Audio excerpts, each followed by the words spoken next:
इस आदमी ने जहर की बोतल जमीन पर इसलिए उड़ेल दी ताकि जंगली भेड़िए उसके बेटे का शव ना खा सकें। लेकिन जैसे ही वह गया, एक गिद्ध आसमान से सीधा नीचे आया और लड़के के शरीर पर हमला करने ही वाला था। ठीक उसी समय लड़का दर्द में उठ बैठा।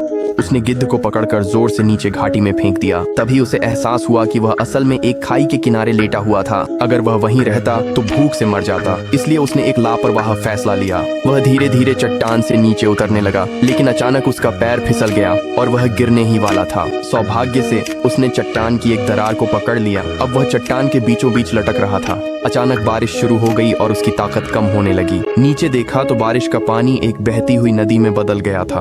उसने गहरी सांस ली, हिम्मत जुटाई और कूद गया। अगली सुबह लड़के को जमीन पर होश आया। उसने अपना दायां पैर जूते से बाहर निकाला। वह बुरी तरह घायल था।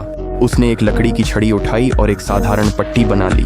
काफी देर चलने के बाद वह चोटी पर पहुंचा। वहां उसने एक कब्र का पत्थर देखा जो उसके पिता ने यह सोचकर बना दिया था कि वह गिरने से मर गया। तभी उसने देखा कि भेड़ियों का झुंड उसकी ओर दौड़ रहा है। उसने पेड़ पर चढ़ने की कोशिश की, लेकिन एक भेड़िया, उसका घायल पैर काटा गया। लड़के ने चाकू निकाला और भेड़िए पर वार किया। किसी तरह वह बच गया और पेड़ पर चढ़ गया।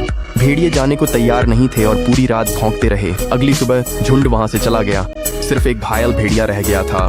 लड़के ने एक भाला बनाया और उसे मारने की तैयारी की, लेकिन जब उसने देखा कि भेड़िया कितना असहाय है तो उसका दिल उसे मारने नहीं दे सका। इसके बजाय उसने भेड़िए का मुंह रस्सी से बांध दिया। फिर उसे पास ही एक गुफा मिली और वह जमीन पर ही सो गया।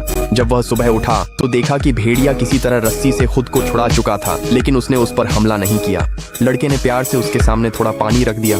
भेड़िए को समझ आ गया कि लड़का उसे नुकसान नहीं पहुंचाएगा, तो वह पानी पीने लगा। बाद में लड़का शिकार पर गया और सौभाग्य से खरगोश पकड़ लिया। उसने पत्थर से मारा और मार डाला। गुफा में लौटकर उसने आग जलाने के लिए लकड़ियां रगड़ने की कोशिश की। काफी कोशिश के बाद आखिरकार उसने खरगोश को भून लिया। भेड़िया उसे भूखी नजरों से देख रहा था। लड़के ने कहा, अगर मांस चाहिए तो अच्छा व्यवहार करो। बाकी के लिए लाइक, सब्सक्राइब करें और चैनल पर जाएं।